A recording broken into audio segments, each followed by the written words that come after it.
शासनरा सरताजे महाश्रमणे गणकार शासनरा सरताजे महाश्रमणे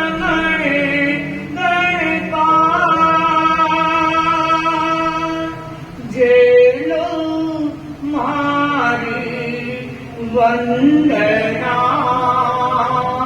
गणठारो खुशहाल गुरुजी गणठारो खुशहाल। शासन सरताज परम श्रद्धास्पद युग प्रधान आचार्य जगत के चरणों में वंदना। ज्ञान की गंगोत्री, साधना की सरस्वती, चारित्र चूड़ामणि, श्रद्धेय साध्वी वरा के चरणों में वंदना। मॉडल टाउन या ये कहूं उत्तर मध्य की उत्साही परिषद आज के रूप देखकर हमें भी बड़ी प्रसन्नता की अनुभूति हो रही है कि आप लोगों में सचमुच में कुछ पाने की प्यास है, ललक है, कुछ पाना चाहते हैं, इसलिए दौड़कर, शायद खाना भी नहीं खाया होगा, दौड़कर यहाँ पहुंचे हैं। क्यों? क्योंकि आध्यात्म की खुराक पाना चाहते हैं। बंधु, आज श्रद्धेय साध्वी श्री जी के सानिध्य में परिवार प्रशिक्षण कार्यशाला का आयोजन उत्तर मध्य सभा और उत्तर मध्य महिला मंडल के तत्वावधान में होने जा रहा है और आप सबकी वरिष्ठ श्रावक श्राविकाओं की उपस्थिति में ये भव्य कार्यक्रम साध्वी श्री जी की प्रेरणा से समायोजित हो रहा है। अभी भी आ रहे हैं, किशन जी कहाँ दिखाएंगे? अमरचंद जी ने पूरा फुल खोल दिया है, गमरा बमरा बोल बोल। बंधु, मैं बताऊं आप लोगों को, साध्वी श्री जी को हम आज देख रहे हैं कि कितने नजदीक कोई बैठे हैं। क्या साध्वी श्री जी जब बैठे हैं, थोड़ा सा हमारा अवग्रह रहना चाहिए, इतने नजदीक नहीं होने चाहिए। अभी भी आए तो मैं इससे आगे नहीं, मैं तो महाराज आज बिठाना पड़ेगा। और मैं तो काम ना करूंगी, जो आज आगे बैठे हैं हमारे पास आकर बैठ जाए तो ये कार्यशाला सब कुछ में सफल हो जाएगी।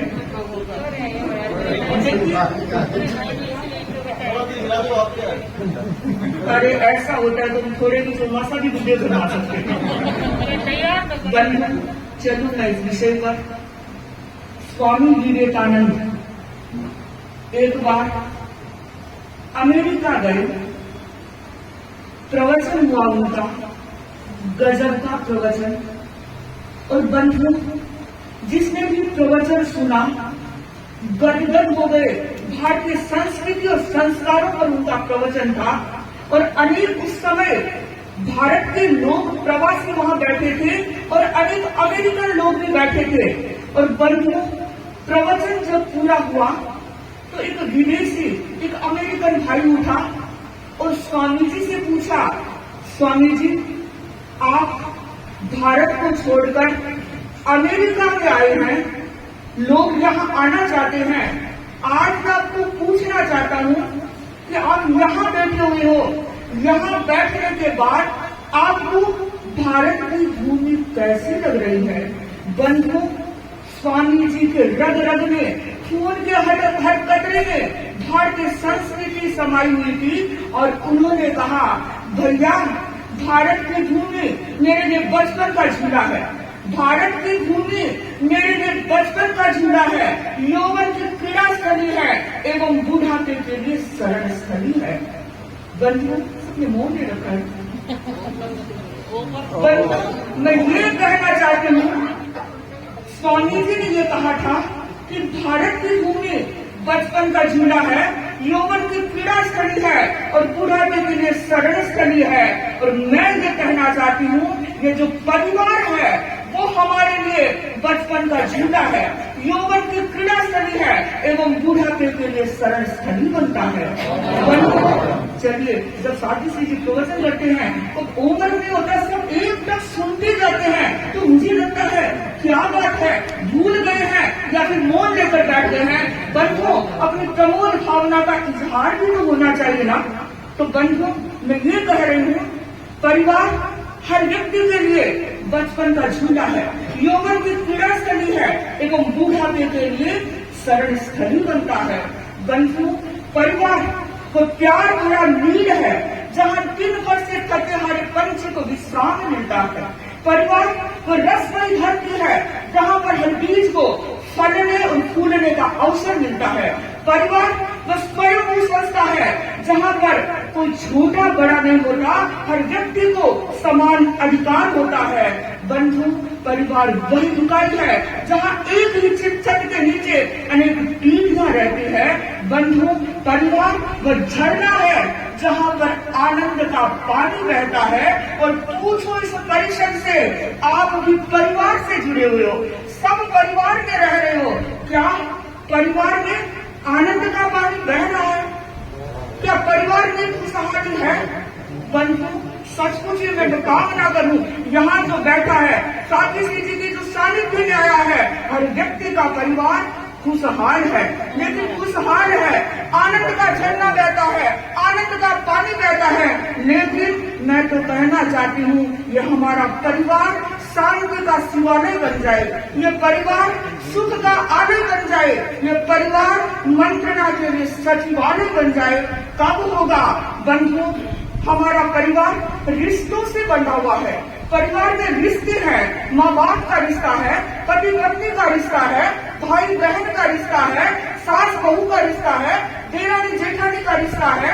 और रिश्ते आज हम कैसे निभा रहे हैं? बंधु, थोड़ी सी चर्चा करना चाहूंगी। पहले रिश्ते कैसे थे और आज कैसे हैं? बंधु, आप सबने सुना होगा, पहले लोग खाना किसने खाते थे? क्रोकरी का आइटम लेके आते थे। पत्तल, बहुत अच्छा, किसने बोला? बहुत सुंदर। पहले लोग खाना पत्तल में खाते थे। और पत्तल कैसे होती थी? हरे पत्ते की होती थी। परंतु लोग पत्तल में खाना खाते और रिश्ते कैसे निभाते थे? पत्ते की तरह से खाते थे, पत्ता हरा भरा रहता है तो लोग, कोई भी मेहमान आता था तो हरे भरे हो जाते थे। जैसे पत्तल में खाना खाते थे और रिश्ते भी निभाते तो हरे भरे हो जाते थे। बंधु, व्यक्ति ने तरक्की की, विकास किया, कहते हैं मोदी जी कहते विकसित भारत बनाना, बहुत विकास हो रहा है। तो बंधु, विकास हुआ, पत्तल से खाना किसने खाने लगे? मिट्टी के बर्तनों में। मिट्टी के बर्तनों में खाना खाने लगे तो लोग रिश्ता भी वैसे निभाने लगे, मिट्टी से जुड़कर, जमीन से जुड़कर रिश्ता निभाने लगे। वो अपने रिश्ते को अहमियत देते थे, मानते थे कि रिश्ता मेरा है, मुझे निभाना है। और बंधुओं, फिर जमाना आगे बढ़ा, मिट्टी के बर्तन फूटने लगे, काम नहीं आए, और फिर पित्तल के बर्तन आ गए, कांसी के बर्तन आ गए। हमने भी घर में देखा है, कांसी की बड़ी बड़ी थालियां, बड़े बड़े देग होते थे, उनको कैसे करते थे? जब होली दिवाली आती थी तो मांच लेते थे, चमका ले लेते थे। और फिर क्या हुआ? रिश्ते भी ऐसे हो गए, 5-6 महीने के बाद में हाँ सा राम राम सा, राम राम सा, कैसे हो, ठीक हो ना, सब अच्छा है ना, ऐसे होने लगे। और बल्कि उसके बाद में ये भी छोड़ दीजिए, फिर बर्तन किसके आ गए? पेट्रोल बाग में बहुत सारी दुकानें हैं ना, गैस से गैस का टोकरी का आइटम लेके आते हैं, घरों में देखते बात कितना सुंदर है, लेकिन वो चलता कितना है, अगर गिर गया तो टुकड़े टुकड़े। रिश्ते भी ऐसे हो गए, थोड़ा सा कुछ कहे तो दरार, खत्म, चकनाचूर, वापस काम ही नहीं है। और बंदे उसको भी छोड़ते हैं। और आज आपके जो भोजन होता है, संजय ने खाना खिलाया था ना, किसने खिलाया था?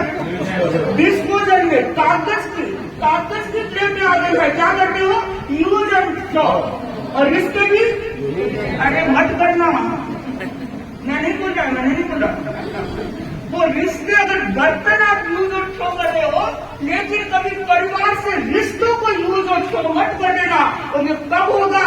जब आपके परिवार में खुशहाली रहेगी, आपके परिवार में आनंद रहेगा। समय सावित्री जी को भी सुनना है, मैं सिर्फ संक्षिप्त में चर्चा करना चाहूंगी कि हम अपने परिवार को खुशहाल कैसे रखें। मैं 2-4 पॉइंट पर चर्चा करूंगी। अभी साथी मल्टी प्रभाती ने संचालन में कहा कि ट्रस्ट, मुझे लगता है परिवार में खुशहाली का सबसे बड़ा राज है विश्वास। ट्रस्ट होना चाहिए। बंधुओं, विश्वास वह जड़ है जिसके सिंचन से परिवार रूपी पौधा हरा भरा रह सकता है, और अविश्वास वह दीमक है जो परिवार रूपी वृक्ष की जड़ों को खोखला कर सकती है, और मुझे तो लगता है खोखला ही नहीं, एक दिन धराशायी भी कर सकती है। तो जरूरत है परिवार के सदस्यों के प्रति विश्वास होना चाहिए। और आज कहाँ विश्वास है? क्या आप पासवर्ड देते हैं मोबाइल का? इनको आपका पता नहीं और आपका इनको पता नहीं। अगर विश्वास होता तो सब करें, मेरा ध्यान आपका है, मेरा मोबाइल किसके पास है, कोई खोल न ले। क्या है? ऐसा क्यों होता है? विश्वास नहीं है। बंधु और रिश्तों की बात को छोड़ देते हैं, पति पत्नी का रिश्ता। कहते हैं एक बार पत्नी ने अपने पति से कहा कि आजकल आप बहुत गड़बड़ी करने लगे हैं। पति ने कहा, अरे भगवान, तू तो इतने होशियार है, मैं तो सीधा साधा हूँ, सरल हूँ, मैं गड़बड़ी करना जानता ही नहीं। कि नहीं, आज मैंने अपने सपने में देखा। क्या देखा? कि तू अपने पड़ोसी से हर संस्कार बातें कर रही थी। पति ने कहा, भगवान कैसी बात करती है, मेरा सपना थोड़ा ही था, ये तो तेरा सपना था। तो पत्नी ने कहा, जब आप मेरे सपने में इतनी गड़बड़ी करते हैं तो पता नहीं अपने सपने में तो कितनी गड़बड़ी करते हो। ये बात कब होती है? जब विश्वास नहीं होता।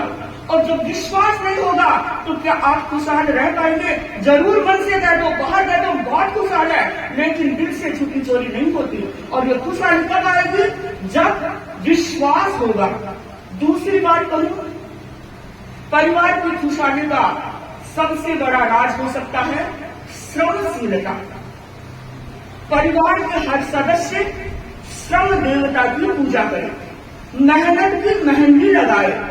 और बंधु, जिस परिवार में श्रम रूपी हल चलता है वहां सफलता के मोती उगते हैं, भाग्य भी चमकने लगता है। और आप सबने सुना होगा, श्रम है, पुरुषार्थ है, वो सीढ़ियों की तरह होता है, और भाग्य है वो लिफ्ट की तरह होता है। लिफ्ट कभी बंद हो सकती है, लेकिन सीढ़ियां आपको अमरचंद जी के घर में ही लाएगी, वो नीचे नहीं छोड़ेगी, ऊपर ले जाएगी। तो जरूरत है हम हर सदस्य श्रमशील बने। आज श्रम की बहुत कमी हो रही है। श्रम किसमें लग रहा है? देखिए, सारा श्रम इसी में लग रहा है, सब कुछ छोड़ दिया है, न फिजिकल न कुछ और, केवल इसी में। तो क्या विकास होगा? क्या खुशहाली रह जाएंगे? घर में कोई गेस्ट आ जाएंगे, इसी को लेकर बैठ जाएंगे, बच्चे अपना लेकर बैठ जाएंगे, मेम साहब अपना लेकर बैठ जाएंगे, दादाजी अपना लेकर बैठ जाएंगे। तो जब श्रम नहीं होगा तो खुशहाली आएगी कहाँ? एक स्थान ये है, इसको तो छोड़ दो, यहाँ पर तो संभाल के आएगा। बंधुओं, दूसरी बात, तीसरी चर्चा करूं। पहला याद रखिएगा, कौन सा? ट्रस्ट था। पहला ट्रस्ट, दूसरा श्रम। और मैं ये भी कहना चाहती हूँ, जो व्यक्ति श्रम करता है उसका भाग्य 100% साथ देता है। एक सर्वे हुआ था और कहा गया था, जो व्यक्ति 8 घंटा काम करता है उसका 40% भाग्य साथ देता है। जो व्यक्ति 10 घंटा काम करता है उसका 60% भाग्य काम देता है। और जो व्यक्ति 12 घंटे श्रम करता है उसका 80% भाग्य साथ देता है। और जो 16 घंटे काम करता है वो या तो मोती बनता है या फिर महाश्रवण बनता है। आप सोच लीजिए, आप अपने परिवार में किसको तैयार करना चाहते हैं? अगर आप नहीं करेंगे तो ये क्यों करेंगे, ये नहीं करेंगे तो आप क्यों करेंगे? इसलिए जरूरत है हर व्यक्ति श्रमशील बने। तीसरी चर्चा करूं, तीसरी चर्चा सिंपैथी। आज संवेदना कम हो रही है। कहते हैं छोटा सा बच्चा बैठा था और टीचर ने क्लास में बच्चों से पूछा, बताओ सबसे बेस्ट थेरेपी कौन सी है? एक बच्चे ने कहा सर एलोपैथी। नो, तुरंत ही। दूसरे ने कहा नहीं, साइड इफेक्ट बहुत ज्यादा है। नेचुरी बेटी अच्छी है, तीसरे ने कहा एडो बेटी अच्छी है, और बन को एक बच्चा बैठा था, उसने कहा सर न एडो बेटी अच्छी है न नेचुरो बेटी अच्छी है, सबसे अच्छे सिंपैथी। अगर संवेदना नहीं है तो कोई काम नहीं करेगी। मेम साहब का सर दर्द रहा है, आपने कहा तो दुख तो ये है, कड़ाई देख दे, कड़ाई ओ दुख है, कड़ाई ओ दुख है। अगर आपने ये कह दिया क्या माथा दुख है ना दबा देता हूँ, इतने में तो ठीक हो जाएगी। तो जरूरत है परिवार के हर सदस्य में सिंपैथी होनी चाहिए, और जहाँ सिंपैथी होगी वो परिवार हमेशा खुशहाल रहेगा। और अंतिम बात मैं कहना चाहूंगी कि परिवार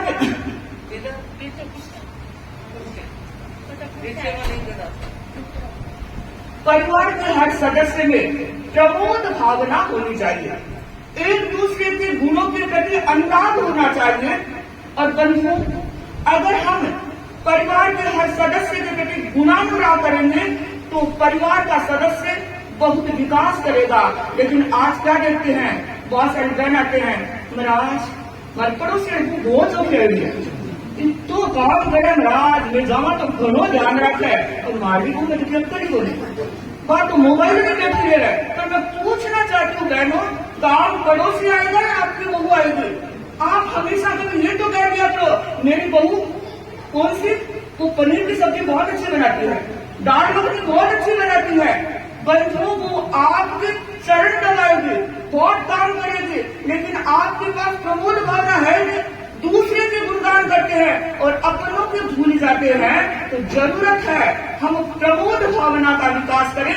केवल सास बहू में नहीं, बाप बेटे में होना चाहिए, भाई भाई में होना चाहिए, देरानी जेठानी में होना चाहिए, ननद भाभी में होना चाहिए, पति पत्नी में होना चाहिए। अगर प्रमोद भावना का विकास होता है तो हर व्यक्ति आगे बढ़ सकता है।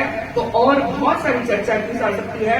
मेरा कर्तव्य मैं निवेदन करूंगी वंदनिया साध्वी दीदी से। उससे पहले मैं ये कहना चाहती हूँ, क्या तू अपनी खूबियां ढूंढ, तू अपनी खूबियां ढूंढ, कमियां निकालने के तो लोग काफी है ना।